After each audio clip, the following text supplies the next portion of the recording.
Siapa yang nyablon ayam bakar? Hah? Jadi ayam bakar? Ini dia, Pak. Kurangnya satu huruf. Pelanggan jadi pindah dunia. Gue Ganes, yang kerja di tempat sablon. Astri. Lu mau bikin alat kampanye ya? Iya, kalau sama. Assalamualaikum Sobat Movel, gimana kabar kalian? Masih bingung pemilu presiden mau pilih siapa? Ya udahlah, tinggal lihat rekam jejak mereka. Pokoknya buat yang udah pada subscribe, aku doakan semoga enggak pada golput ya. Amin.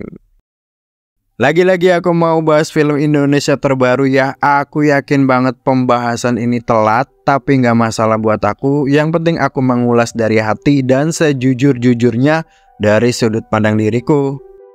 Aku mau bahas film Setengah Hati yang udah tayang di bioskop sejak 25 Januari 2024. Rupanya filmnya menawarkan cerita yang menarik, menggelitik, juga komedik.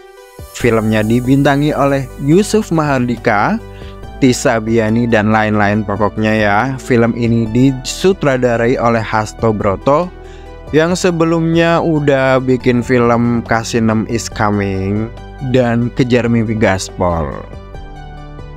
Film Setengah Hati menghadirkan narasi mengharukan seputar perjuangan seorang pemuda bernama Ganes yang diperankan oleh Yusuf Mahardika. Dengan cita-cita tinggi, Ganes berjuang keras untuk melanjutkan pendidikannya, namun harus menghadapi kenyataan kesulitan finansial. Demi membayar biaya kuliah, Ganes memutuskan bekerja di percetakan kaos milik Surya yang diperankan Rahman Afri. Cerita bercabang loh ya, ketika Astri yang diperankan oleh Tisa Biani muncul. Si Astri datang ke percetakan kaos buat nyetak kaos kampanye pamannya ya, yang bernama Gilang, diperankan oleh Bedu yang lagi mencalonkan diri sebagai camat. Tanpa Ganes sadari, rupanya Surya dan Gilang punya sejarah konflik yang belum selesai. Dan itu memicu perseteruan di tempat kerjanya. Dan meskipun terjebak dalam pusaran konflik tersebut, Ganes setuju mencetak kaos pesanan Astri karena kebutuhan finansial. Nggak nyangka sih film ini bikin aku dan banyak penonton di bioskop tertawa terpinggal-pinggal ya. Melalui kekuatan komedinya yang luas dan relevan di tahun politik saat ini, sentuhan humor yang berkaitan dengan kampanye politik kayak menyentil situasi politik tahun pemilu 2024 ya.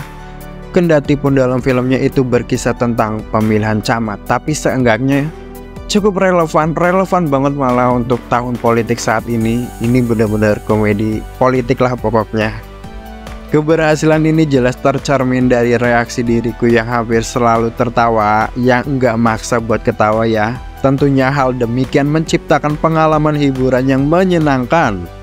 Para pemeran dalam film ini juga berhasil menyelami karakter mereka dengan cukup baik. Ya, mereka memberikan penampilan yang memikat, pokoknya bagus lah. Meskipun demikian, dari aspek pembagian pemeran terdapat kekurangan karena terfokus pada beberapa kelompok ya, tanpa momen scene perjumpaan yang memadai di antara mereka. Hal ini menjadi titik yang cukup disayangkan sebenarnya, karena seandainya ada scene masing-masing kelompok atau kubu ya bersatu dalam satu scene atau pertemuan, kayaknya filmnya bakal lebih gokil dan menghibur penonton. Meskipun demikian, fokus film ini terlihat kayak masih agak kabur terkait pesan yang ingin disampaikan.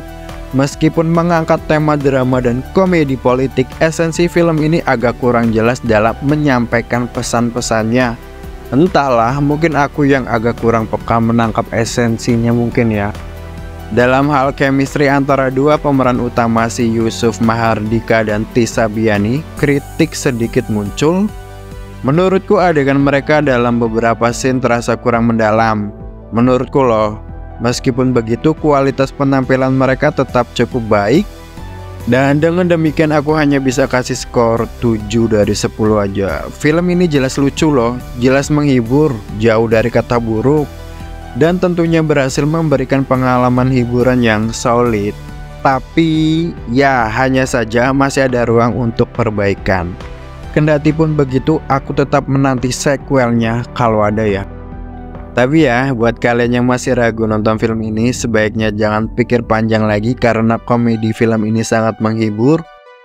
Makasih banyak yang udah pada subscribe. Pokoknya makasih banyak. Movel itu tanpa subscriber itu hanyalah sebuah butiran debu yang gak ada artinya. Serius loh.